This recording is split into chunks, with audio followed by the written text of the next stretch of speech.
नमस्कार। MP news की इस खास पेशकश में आप सभी दर्शकों का बहुत बहुत स्वागत है। हर बार की तरह हम हाजिर हैं एक नया चुनावी मसला लेकर। मैं हूं महेंद्र सिंह और आपको इस खास पेशकश में बताने वाले हैं कि किस तरह से पूरे देश में अब चुनावी माहौल धीरे धीरे शबाब पर अपने कदम बढ़ा रहा है। जी हां, जहां एक और कांग्रेस पार्टी लगातार एक नारा बुलंद कर रही है जिसे लेकर चर्चाएं पूरी तरह से जोरों पर है, चौकीदार चोर है। तो बीजेपी ने पलटवार करते हुए अब कहा है कि मैं भी चौकीदार, वो भी चौकीदार, हम सभी चौकीदार। आखिर कितने चोर बताएगी कांग्रेस पार्टी और कौन कौन है इस देश में चौकीदार, क्योंकि लोकसभा चुनाव 2019 की तस्वीर में कौन बनेगा चौकीदार, अब इस बात का फैसला जो है देश की जनता दिखाने वाली है, सुनाने वाली है। क्या कहता है देश का मूड, इस सब तमाम बातों को जानने से पहले जरूरी है कि हिंदुस्तान के दिल मध्य प्रदेश में आखिर किस तरह से सत्तारूढ़ बीजेपी अपने तमाम चेहरों की फहरिस्त को तय करने में जुट गई है। जहां एक और प्रदेश बीजेपी आलाकमान ने अपने तमाम नामों को जो है लिफाफे में बंद कर दिया है। ये लिफाफा बीजेपी केंद्रीय चुनाव समिति के समक्ष खुला जाना है, लेकिन उससे ठीक पहले जो पहली सूची 184 नामों की जारी की गई, आखिर क्या वजह रही कि मध्य प्रदेश के तमाम सांसदों के नाम या कहा जाए तमाम नए प्रत्याशियों के नाम इसमें शामिल नहीं किए गए? ये सवाल नंबर 1 है। तो वहीं दूसरा सवाल ये उठता है कि वो कौन कौन से सांसद हैं जो पूरी तरह से आश्वस्त हैं कि उनका टिकट भारतीय जनता पार्टी के कमल के फूल के साथ पूरी तरह से पक्का है। तो वहीं कई ऐसे सांसद हैं जो कि डेंजर जोन में हैं, जिनका रिपोर्ट कार्ड खराब है, जिसका फैसला यहां पर बीजेपी के राष्ट्रीय अध्यक्ष अमित शाह को लेना है। चूंकि मसला बड़ा दिलचस्प हो गया है और मध्य प्रदेश की 29 लोकसभा सीटों की यदि बात की जाए तो कई ऐसे सांसद हैं जो कि ग्रीन सिग्नल के साथ सेफ जोन में खड़े नजर आते हैं, तो वहीं कई ऐसे सांसद हैं जो कि रेड सिग्नल के साथ डेंजर जोन में खड़े हैं। तो ऐसे में ये जो पूरी तस्वीर है, ये पूरी सूची जो है, टिकट सूची, इसकी फहरिस्त में कई ऐसे सांसदों के नाम हैं जिनका पत्ता अब की बार यानी कि मिशन 2019 में कट सकता है। आपको दोनों पहलू बताएंगे। ये बताएंगे सबसे पहले कि सेफ जोन में कौन कौन से सांसद हैं, जिनमें सुमित्रा महाजन का नाम शामिल है, जिनमें बीजेपी के प्रदेश अध्यक्ष राकेश सिंह का नाम शामिल है, जिसमें डॉक्टर भागीरथ प्रसाद का नाम शामिल है। तो वहीं डेंजर जोन की यदि बात की जाए तो वहां पे कौन कौन से सांसद खड़े हैं, तो वहां पर अनूप मिश्रा का नाम शामिल है, उज्जैन के वर्तमान सांसद डॉक्टर चिंतामणि मालवीय का नाम शामिल है, तो वहीं मंदसौर के सांसद डॉक्टर सुधीर गुप्ता का भी नाम डेंजर जोन में शामिल किया गया है। ऐसी और कौन कौन से पैमाने हैं जिन पर बीजेपी आलाकमान मंथन कर रहा है और क्या उम्मीद की जा सकती है कि होली के जिस रंगों के त्योहार के पहले दिन ही पहली सूची बीजेपी ने जारी कर दी, अब वो जो दूसरी सूची है उसमें मध्य प्रदेश के 29 नामों का भी फैसला भारतीय जनता पार्टी के तमाम नेता कर लेंगे। क्या पूरा अपडेट है और कौन से सांसद हैं डेंजर जोन में और कौन से सांसद हैं सेफ जोन में, तमाम जानकारियों को देने के लिए हमारे साथ जुड़ रहे हैं एमपी न्यूज के रिपोर्टर संदीप मीणा। संदीप, जरा बताइए दर्शकों को कि किस तरह से ये पूरा मसला जो है बड़ा दिलचस्प हो चला है, क्योंकि हिंदुस्तान के दिल की जब बारी आती है तो बीजेपी यहां पर बारीक नजर रखती है। वर्तमान में वो 26 सीटों पर काबिज है, 3 कांग्रेस के खाते में हैं। तो मध्य प्रदेश में सत्ता परिवर्तन भी हो चुका है, कांग्रेस पार्टी भी पूरी तरह से जी जान लगाकर अपने तमाम चेहरों को धीरे धीरे साफ कर रही है। ऐसे में बीजेपी के वर्तमान सांसदों की स्थिति क्या बन रही है और वो कौन से सांसद हैं जो कि खतरे की निशान के करीब खड़े हैं और वो कौन से सांसद हैं जो पूरी तरह से राहत भरी सांसें ले रहे हैं?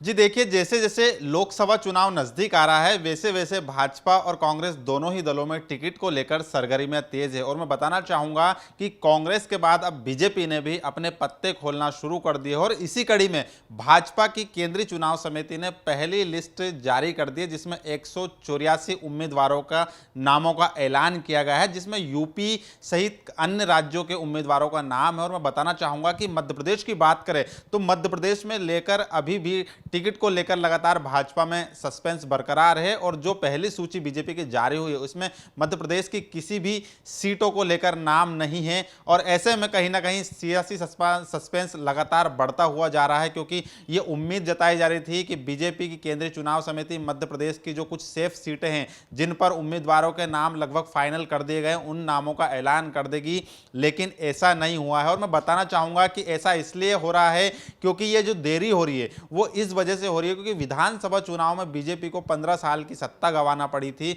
और लिहाजा इसी को ध्यान में रखते हुए बीजेपी फूंक फूंक कर कदम रख रही है। और मैं बताना चाहूंगा कि मध्य प्रदेश में इस बार कई ऐसे मौजूदा सांसद सेफ जोन में बताए जा रहे हैं और कई ऐसे डेंजर जोन में बताए जा रहे हैं जिनको बीजेपी घर बैठाने की तैयारी में है। मैं बताना चाहूंगा कि सेफ सीट की अगर बात करें हम मध्य प्रदेश की, तो सेफ सीट में जहां पर लगभग नाम तय माने जा रहे हैं उनमें इंदौर की सबसे सेफ सीट मानी जा रही है भाजपा के लिए, जहां से लोकसभा स्पीकर सुमित्रा महाजन की एक बार फिर यहां पर नवीवार चुनाव लड़ने की दावेदारी तय मानी जा रही है। उनका टिकट भी लगभग फाइनल माना जा रहा है। वही अगर बात करूं मैं जबलपुर से,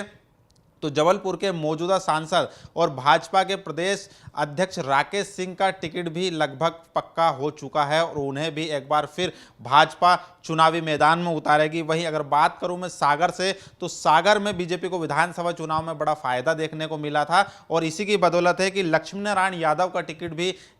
यहां पर दिया जाएगा। लक्ष्मी नारायण यादव को एक बार फिर बीजेपी चुनाव में उतारने की तैयारी में है और उनका टिकट भी लगभग एक दूसरी बार पक्का माना जा रहा है। अगर बात करूं होशंगाबाद की, तो होशंगाबाद से उदय प्रताप सिंह का नाम सामने आ रहा है और क्योंकि होशंगाबाद में मोदी लहर में बीजेपी ने बड़ा अच्छा यहां पर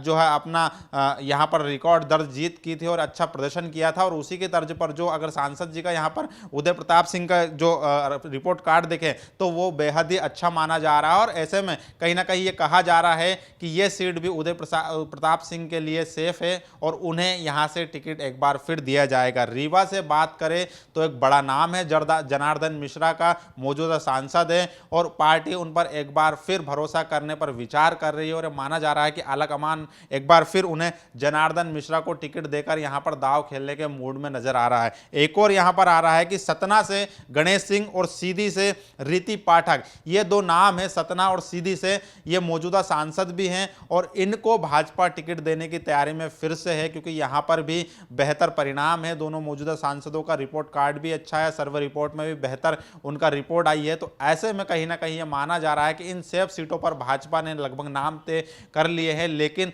अभी औपचारिक रूप से इनका ऐलान करना बाकी है। अगर मैं बात करूं डेंजर जोन की, तो डेंजर जोन से मुरैना से सांसद अनूप मिश्रा जो मौजूदा सांसद है और अनूप मिश्रा को विधानसभा चुनाव में टिकट दिया गया था और अनूप मिश्रा को हार का सामना करना पड़ा और ऐसे में अगर उनके प्रदर्शन को देखा जाए तो पार्टी और स्थानीय जनता बेहद नाराज है और उसी के चलते इस बार माना जा रहा है कि मिशन 2019 में मोदी सरकार अनूप मिश्रा का टिकट काट सकती है। ग्वालियर से नरेंद्र सिंह तोमर का जो है नाम कट सकता है यहाँ से और नरेंद्र सिंह तोमर क्योंकि मोदी सरकार में केंद्रीय मंत्री बड़े नेता है, लेकिन ग्वालियर में विधानसभा चुनाव के दौरान भाजपा ने बेहतर प्रदर्शन नहीं किया, लिहाजा इस बार उनकी हालत भी खराब नजर आ रही है। ऐसे में यह माना जा रहा है कि नरेंद्र सिंह तोमर को ग्वालियर के अलावा किसी अन्य सीट से चुनाव लड़ाया जा सकता है और ग्वालियर में पार्टी आलाकमान किसी नए चेहरे की तलाश कर रही है। अगर मैं बात करूं दमू से, तो प्रहलाद सिंह पटेल का नाम आ रहा है, मौजूदा सांसद है, बड़ा चेहरा है, लेकिन कहीं ना कहीं जनता में नाराजगी की वजह उनका टिकट इस बार खतरे में नजर आ रहा है और सांसद जी इस बार घर बैठ सकते हैं। वही बैतूल से बात करें तो ज्योति धुर्वे का भी बड़ा नाम है और ज्योति धुर्वे भी इस बार डेंजर जोन में दिखाई दे रही है और कहीं ना कहीं उन पर जो लाल लाइट होती है वो लगातार जलती हुई नजर आ रही है और पार्टी आलाकमान उनका टिकट काट सकती है। मंडला से फग्गन सिंह कुलस्ते का नाम भी एक बड़ा नाम है बीजेपी में और कद्दावर नेता है, लेकिन पिछली बार से अगर देखा जाए तो जनता में काफी आक्रोश है और अपनी गिरती लोकप्रियता की वजह से फग्गन सिंह कुलस्ते का टिकट इस बार कटता हुआ नजर आ रहा है। उज्जैन से बात करें तो चिंतामणि मालवीय का टिकट भी कट सकता है क्योंकि अगर पिछले दिनों उनके विवादों की बात की जाए या उनकी घटती लोकप्रियता की बात की जाए, क्षेत्र की जनता में आक्रोश की बात की जाए, तो कहीं ना कहीं सर्वे रिपोर्ट में सांसद चिंतामणि मालवीय का टिकट भी कटता हुआ नजर आ रहा है। वही खंडवा से बड़ा नाम है, मौजूदा सांसद है और मध्य प्रदेश भाजपा के पूर्व प्रदेश अध्यक्ष जो है नंद कुमार सिंह चौहान, उनका टिकट भी इस बार कटना लगभग तय माना जा रहा है क्योंकि नंद कुमार सिंह चौहान पिछले कई दिनों से अपने बेबाक बयानों की वजह से विवादों में रहे हैं। कई ऐसी जगह भी आई है जहां पर विवाद की स्थिति निर्मित हुई है। दूसरी बात मैं कहना चाहूँगा कि अगर बात की जाए उनके कार्यकाल में, जब उन्होंने बीजेपी प्रदेश अध्यक्ष रहे तो उस दौरान भी पार्टी की लोकप्रियता गिरती गई, संगठन में अंतर्विरोध देखा गया। अगर क्षेत्र की बात की जाए तो खंडवा संसदीय क्षेत्र क्षेत्र में जनता में बेहद ही नाराजगी दिखाई दे रही है। इसी की वजह जनता का बदलाव का मूड है और यही वजह है कि पार्टी आलाकमान खंडवा में इस बार नए चेहरे की तलाश में नजर आ रहा है। अगर भोपाल की बात की जाए तो भोपाल बीजेपी का मजबूत गढ़ है और ऐसा माना जाता है कि यहां से बीजेपी को कोई हरा नहीं सकता है। और लेकिन इस बार कहीं ना कहीं जिस तरीके से विधानसभा चुनाव के परिणाम सामने आए हैं उसके बाद ये माना जा रहा है कि भोपाल की संसदीय सीट पर बेहद कड़ा मुकाबला होगा। और चूंकि मौजूदा सांसद आलोक संजर है और उनकी हालत बेहद खराब नजर आ रही है और सर्वे रिपोर्ट में भी उनका जो पैरामीटर्स है, टिकट का जो पैरामीटर्स है वो गिरता हुआ नजर आया है। और इसी को ध्यान में रखते हुए कहीं ना कहीं ये माना जा रहा है कि सांसद आलोक संजर है उनका इस बार टिकट कट सकता है। और भोपाल की सीट की अगर बात की जाए तो यहाँ सर पूर्व मुख्यमंत्री बाबूलाल गौर और महापौर आलोक शर्मा और जो कृष्णा गौर है बाबूलाल गौर की बहू वो पूर्व मंत्री उमाशंकर गुप्ता सहित तमाम जो दावेदार है टिकट की आस लगाए हुए बैठे हैं। लेकिन ये जो टिकट को लेकर मंथन अभी फिलहाल भोपाल से लेकर दिल्ली तक जारी है। राजधानी भोपाल में भी बैठकों का दौर जारी है, लगातार फीडबैक बैठक भी ली गई है, रायशुमारी भी की गई है और रिपोर्ट कार्ड भी लिया गया है। तमाम तरह के जो पैरामीटर्स हैं उनको देखा गया है और उन्हीं के आधार पर मंथन चल रहा है। और मैं बताना चाहूंगा कि चूंकि अभी अंतिम चरण में मध्य प्रदेश का लोकसभा चुनाव होना है तो ऐसे में कहीं ना कहीं पार्टी इसको लेकर भी अभी ज्यादा टेंशन में नहीं है, उनके पास काफी पर्याप्त समय है और इसी को लेकर बीजेपी के नामों में देरी हो रही है। फिलहाल जो है मध्य प्रदेश की सीट है उन पर लगातार सस्पेंस बरकरार है। चलिए, बहुत बहुत शुक्रिया संदीप इन तमाम जानकारियों के लिए। आपसे फिर जुड़ेंगे, लेकिन यहां पर दर्शकों को ये बड़ा अपडेट हम बता रहे हैं। कई ऐसे सांसद हैं जिनके रिपोर्ट कार्ड में मोदी फैक्टर यानी कि मोदी पैरामीटर पूरी तरह से फुलफिल होता है, यानी कि देश की मोदी सरकार ने 5 सालों में जिन जिन योजनाओं को लागू किया उन योजनाओं के क्रियान्वयन के मसले में ये सांसद जरूर अव्वल यहां पर साबित होते नजर आ रहे हैं। वहीं इसके उलट तस्वीर में कई ऐसे सांसद भी दिखाई पड़ते हैं जो कि डेंजर जोन में हैं। जी हां, जिन सांसदों ने विवादित बोल के जरिए, बेबाक बयानों के जरिए या कहा जाए कहीं ना कहीं अपनी ही पार्टी की मुश्किलें खड़ी कर दी हैं, ऐसे जो तमाम सांसद हैं उनके लिए जरूर यहां पर खतरे की घंटी बजना अब शुरू हो गई है। हालांकि बीजेपी के राष्ट्रीय अध्यक्ष अमित शाह कई बार साफ कर चुके हैं कि 75 पार का कोई फॉर्मूला पार्टी में नहीं है। उसके बावजूद लाल कृष्ण आडवाणी का टिकट कटना, मुरली मनोहर जोशी का नाम पहली फहरिस्त में शामिल नहीं होना कई तरह के संकेत भी देता है। तो ऐसे में कई सेफ जोन के सांसद 75 प्लस के फॉर्मूले पर भी पैनी निगाहें जमाए हुए हैं। इस पूरे मसले पर क्या एमपी न्यूज की एडिटोरियल टीम ने रिसर्च किया है, तमाम जानकारियों को देने के लिए एक बार फिर जुड़ते हैं एमपी न्यूज के रिपोर्टर संदीप मीणा के पास चलते हैं। संदीप, जरा ये भी बता दीजिए कि 75 प्लस का जो फॉर्मूला है वो पहली सूची में कुछ हद तक यहाँ पर लागू होता दिखाई दिया। अब जब दूसरी सूची भारतीय जनता पार्टी की आएगी तो वो कौन कौन से सांसद हैं जिनका टिकट कट सकता है और वो कौन से युवा चेहरे हैं जिन्हें बीजेपी यहाँ पर एक मौका दे सकती है?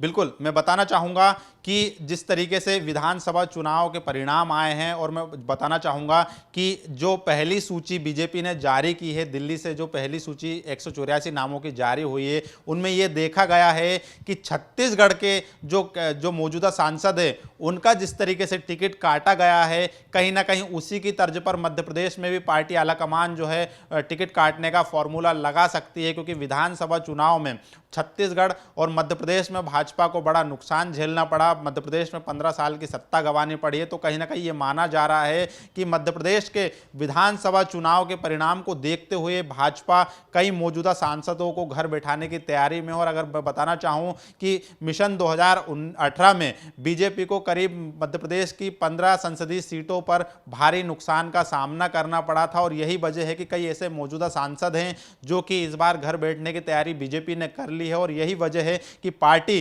कई ऐसे सांसद हैं जिनके टिकट काटेंगे, क्योंकि बीजेपी को बड़ी उम्मीद थी विधानसभा चुनाव में कि चौथी बार प्रदेश में भाजपा की सरकार बनेगी, लेकिन ऐसा नहीं हुआ। 15 साल में कांग्रेस ने अपनी वापसी की है और कई ऐसी जगह पर कांग्रेस ने बढ़त बनाई है, भाजपा को नुकसान पहुंचाया जहां पर बीजेपी को उम्मीद नहीं थी। तो कहीं ना कहीं ऐसे ही नतीजों को ध्यान में रखते हुए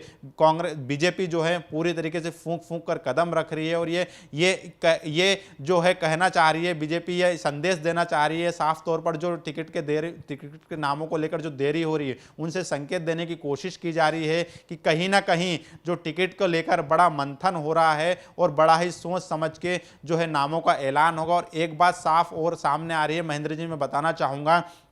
कि बीजेपी ने इस बार टिकट देने के लिए कई पैरामीटर्स तय किए गए थे। मैं बताना चाहूँगा कि सोशल मीडिया पर जो है मौजूदा सांसदों की सक्रियता की बात की जाए, या उनके रिपोर्ट कार्ड्स की बात की जाए, या फिर जनता के बीच उनकी लोकप्रियता की बात की जाए, या फिर अपने जो विकास कार्य उनको लेकर कितने सांसद जो है मौजूदा वो खरे उतरे हैं, तो तमाम वो पैरामीटर्स हैं, उनको लेकर बीजेपी मंथन कर रही है। सर्वे रिपोर्ट भी देख रही है, जनता का रिपोर्ट कार्ड भी देखा जा रहा है, सर्वे रिपोर्ट पार्टी ने जो सर्वे करवाया है उसका भी देखा जा रहा है, और साथ ही विधानसभा चुनाव में किस सांसद के क्षेत्र में बीजेपी को कितना नफा और कितना नुकसान हुआ है वो भी देखा जा रहा है। तमाम पैरामीटर्स हैं, और आने वाले दिनों में जैसे जैसे टिकट के बादल छटते जाएंगे वैसे वैसे स्थिति भी स्पष्ट होती जाएगी। फिलहाल संशय इस पर बरकरार है, सस्पेंस बरकरार है, और जो अगर सरगर्मियां की बात करें तो सरगर्मियां इस बात को लेकर भी जारी है, क्योंकि कई सीट पर भाजपा के जो टिकट है लगभग तय माने जा रहे हैं। सेफ सीट है, इंदौर हो, भोपाल हो, लेकिन उसके बाद भी नाम फाइनल नहीं हो, तो लगातार सियासी गलियारों का दौर भी, जो चर्चाओं का बाजार है वो भी गर्म है। लेकिन फिलहाल देखना होगा कि किस तरीके से पैरामीटर्स में आगे आलाकमान जो है इस पर मोहर लगाता है और किस प्रकार से नामों का ऐलान करता है। चलिए, इन तमाम जानकारियों के लिए आपका बहुत बहुत शुक्रिया अदा करते हैं हम संदीप। हमें यहाँ पर हमारे रिपोर्टर संदीप मीणा बता रहे थे कि किस तरह से जो तमाम सांसद हैं उनके दिलों की धड़कनें इन दिनों तेज हैं, क्योंकि एक तरफ 75+ का फॉर्मूला भी बीजेपी में कहीं अमल ना हो जाए ये डर उन्हें सता रहा है, तो वहीं दूसरी तरफ बीजेपी के राष्ट्रीय अध्यक्ष अमित शाह ने जो गोपनीय सर्वे कराया है, कहीं उनके पैरामीटर में पूरी तरह से ये सांसद अनफिट तो नहीं, ये डर भी कई सांसदों को सता रहा है। बहरहाल वर्तमान में 26 सांसद बीजेपी के पास हैं। मध्य प्रदेश की 29 सीटों में से 26 पर बीजेपी का कमल फिलहाल खिला हुआ है। ऐसे में मिशन 2019 में और कितने कमल यहां पर बीजेपी खिलाना चाहती है, इसका फैसला भी टिकट की सूची जारी होते ही हो जाएगा। लेकिन इतना जरूर है कि चेहरों के चयन में बीजेपी को बारीक नजर रखना पड़ रही है, क्योंकि खंडवा की बात करें तो यहां पर नंद कुमार सिंह चौहान जो कि वर्तमान सांसद हैं, उनके सामने अर्चना चिटनिस का दावा नजर आता है। इंदौर संसदीय सीट की बात करें तो 8 बार की सांसद सुमित्रा महाजन के समक्ष बीजेपी के राष्ट्रीय महासचिव कैलाश विजयवर्गीय का दावा यहां पर दिखाई पड़ता है। तो वहीं उज्जैन और देवास शाजापुर संसदीय सीट से बीजेपी को किसी नए चेहरे की तलाश है। तो ऐसे में तमाम समीकरण यहां पर परिवर्तन लेते नजर आ रहे हैं। और ग्वालियर की यदि बात कर ली जाए तो केंद्रीय मंत्री नरेंद्र सिंह तोमर अपनी सीट बदल सकते हैं, यानी कि तस्वीर पूरी तरह से कहीं ना कहीं बूझो तो जाने इस पहेली का हल ढूंढती नजर आ रही है। और बीजेपी कैसे मंथन के बाद अपने तमाम नामों की फहरिस्त पर अमली जामा पहनाएगी, मोहर लगाएगी, ये देखना भी लाजमी हो जाएगा। एमपी न्यूज की इस खास पेशकश में फिलहाल इतना ही। ये खास कार्यक्रम आपको कैसा लगा हमें जरूर बताइएगा, और ताजा तरीन खबरों के लिए आप कहीं मत जाइएगा, लगातार देखते रहिएगा आपका अपना न्यूज चैनल एमपी न्यूज। फिलहाल दीजिए इजाजत, नमस्कार।